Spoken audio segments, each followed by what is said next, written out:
Hello dear student, UP board में आप सभी का स्वागत है। स्टूडेंट, अगर मैथ के पेपर में आपको कुछ भी ना आए तो ये ट्रिक लगा लेना, पास होने से कोई रोक नहीं सकता। यानी कि अगर आपके मैथ के पेपर में आपको कोई भी क्वेश्चन नहीं आ रहे हैं तो आप क्या करें, कौन सी ट्रिक को अपनाएं कि आपको नंबर मिल सकें। तो आज के इस वीडियो में जो तरीका हम आपको बताने वाले हैं, इस तरीके से अगर आप मैथ की कॉपी लिख कर आते हैं, अगर आपको कोई क्वेश्चन नहीं भी आ रहा है तो भी आप आसानी से बच्चों पास हो सकते हैं। तो इस वीडियो को आप एक सेकंड के लिए भी मिस मत करना, इसको शुरू से लेकर लास्ट तक देखिएगा। वीडियो स्टार्ट करने से पहले बेटा, जितने भी बच्चे अभी तक चैनल को सब्सक्राइब नहीं किए हैं, सबसे पहले तो वो सभी बच्चे चैनल को सब्सक्राइब करके बेल आइकन का बटन प्रेस कर लें, जिससे इस तरीके की आने वाली हर एक वीडियो का नोटिफिकेशन आपको मिलता रहे। और साथ ही साथ बेटा, वीडियो को एक प्यारा सा आप लोग लाइक कर दीजिए। वीडियो को जितने भी बच्चे देख रहे हैं सभी लोग वीडियो को लाइक कर दीजिए। बारी बारी से आपको एक एक स्टेप में समझाऊंगा कि आपको क्या करना है, कैसे करना है। सबसे पहले बच्चों, अगर हम मैथ की बात करें तो मैथ में बच्चों तीन तरीके के स्टूडेंट होते हैं। ठीक है, मैथ में तीन तरह के जो है स्टूडेंट होते हैं। सबसे पहले वो जिनको कुछ नहीं आता और वो समझना भी नहीं चाहते। ठीक है, तो जिनको कुछ नहीं आता और वो समझना भी नहीं चाहते, तो उनके लिए वो तो यही कहता है कि किसी में दम हो तो हमको पास करके दिखाए। ठीक है, तो और दूसरे टाइप के वो बच्चे होते हैं कि जिनको सब कुछ आता है, जिनको सब कुछ आता है। और तीसरे जो सबसे इंपॉर्टेंट हैं कि थोड़ा थोड़ा आता है लेकिन वो समझना चाहते हैं। ठीक है, तो यानी उन बच्चों को थोड़ा थोड़ा आता है और वो चीज़ों को समझना चाहते हैं। तो जो बच्चे बेटा समझना चाहते हैं, चीज़ें उनको थोड़ी थोड़ी आती हैं, तो आज के इस सेशन में हम आपको बताने वाले हैं कि आप क्या करें। सबसे पहली बात बेटा, कि आप मैथ अगर सॉल्व कर रहे हैं, मैथ के पेपर की अगर आप बात कर रहे हैं, तो मैथ का पूरा पेपर बच्चों तीन चीज़ों पर डिपेंड होता है।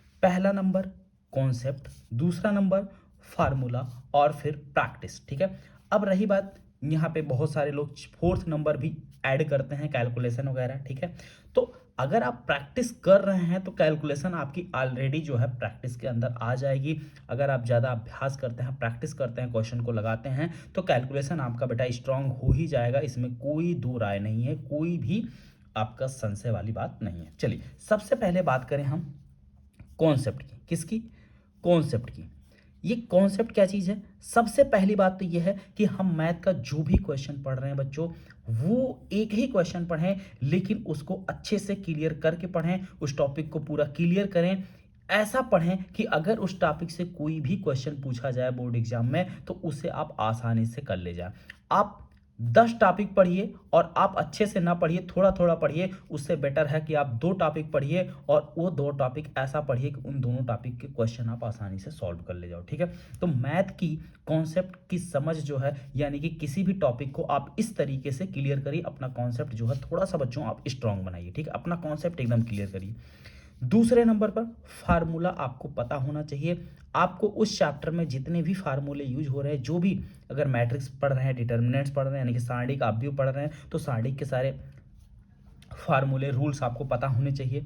आपको अपव्यय के सारे रूल्स पता होने चाहिए। प्रतिलोम त्रिकोणमिति फलन पढ़ रहे हैं तो कई सारे टेग्नोमेट्री फंक्शन उसमें यूज होते हैं, तो वो सारी चीज़ें बेटा आपको पता होना चाहिए। ठीक है, अगर आप अवकलन पढ़ रहे हैं तो कुछ बेसिक डिफरेंशिएशन यानी कि अवकलन आपको आने चाहिए।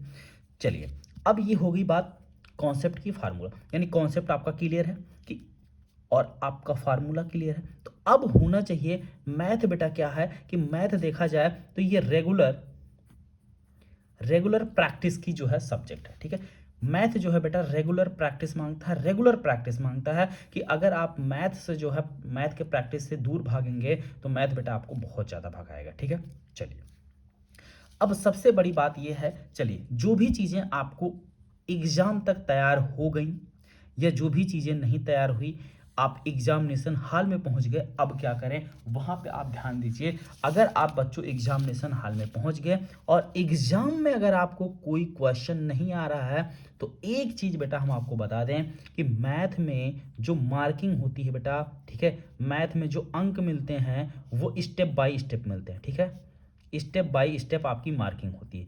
तो सबसे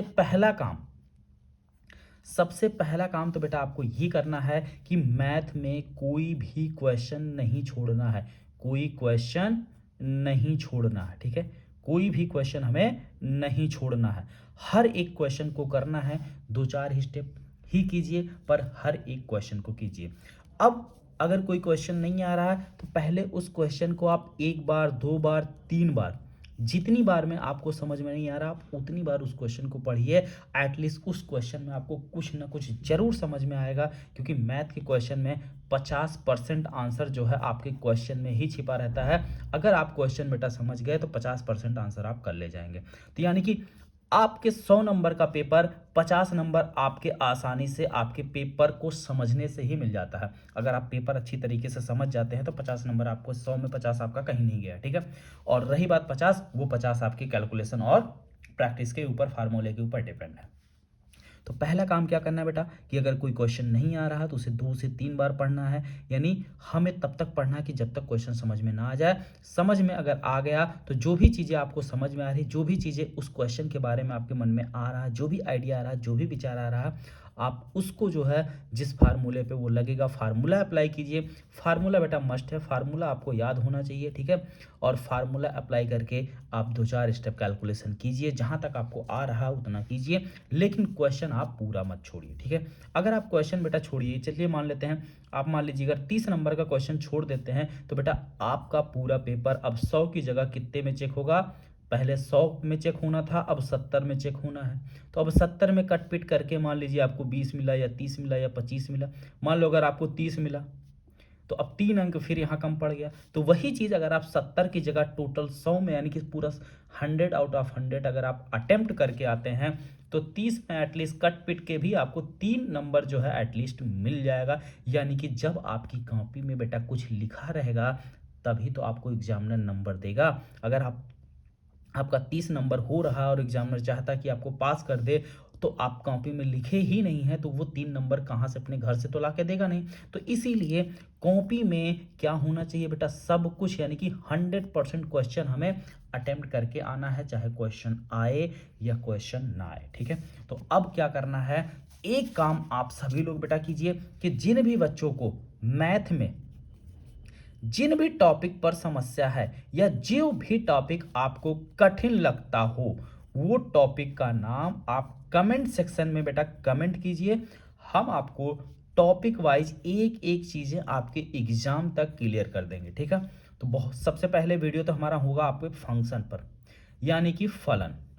फलन क्या चीज़ होता है इस पर हम आपको बहुत जल्द वीडियो प्रोवाइड करेंगे। मैथ का सबसे पहला वीडियो हम आपको फंक्शन पे प्रोवाइड करेंगे, फलन पे। और एक दिन के, यानी कि एक ही वीडियो में पूरा बेटा फलन हम आपको अच्छे से समझा देंगे कि फलन होता क्या है, एकाएकी अच्छादक क्या है, ठीक है, मेनी वन एनी बहु एकाएकी अच्छादक क्या है, ठीक है, इनटू आन टू वन वन, ये सारे मैपिंग क्या है, ये सब कुछ जो है हम आपको एक वीडियो में क्लियर कर देंगे। मैपिंग यानी कि जो फलन है, फलन का प्रांत कैसे निकालते हैं, ठीक है, परिसर कैसे निकालते हैं, ये सारी चीज़ें हम आपको एक ही वीडियो के अंदर बेटा क्लियर कर देंगे। आप एग्जाम में रेंज और, ठीक है, परिसर में कभी गलती नहीं करके आएंगे, ठीक है। यानी कि आप फलन का प्रांत और रेंज यानी कि परिसर, प्रांत और परिसर आसानी से निकालना सीख जाएंगे, इसमें आप कभी गलती करके नहीं आएंगे। तो इसके लिए बेटा जो भी बच्चे अभी तक चैनल को सब्सक्राइब नहीं किए हैं, सभी बच्चे चैनल को सब्सक्राइब करके बेटा बेल आइकन का बटन प्रेस कर लो, जिससे हमारी आने वाली हर एक नई वीडियो का नोटिफिकेशन आपको मिलता रहे, ठीक है। जैसा कि हमने कहा मैथ के पेपर में अगर आपको कुछ भी नहीं आए तो ये ट्रिक लगाना है। और वो ट्रिक कौन सी है बेटा कि आपको पूरा क्वेश्चन अटेम्प्ट करना है, क्वेश्चन को 2 से 3 बार पढ़ना है। आपको क्वेश्चन तब तक पढ़ना है जब तक आपको समझ में नहीं, अगर क्वेश्चन आपको समझ में आ गया तो 50% जो है आपका आंसर वहीं आ गया, ठीक है। एक बार बेटा सभी बच्चे वीडियो को लाइक कर दीजिए, जितने भी बच्चे वीडियो को देख रहे हैं बेटा एक बार सभी लोग वीडियो को लाइक कर दीजिए और चैनल को सब्सक्राइब कर लीजिए, ठीक है। मिलते हैं फिर कल अगले टॉपिक के साथ, ओके, थैंक यू। अगला टॉपिक आपका रहेगा बच्चों फंक्शन, ठीक है। या आप जो भी कठिन टॉपिक, जो भी आपको कठिन लगता हो, आप अपना टॉपिक कमेंट सेक्शन में मेंशन कीजिएगा, हम उस पर बहुत जल्द आपको वीडियो प्रोवाइड कर देंगे, ठीक है। Okay, thank you.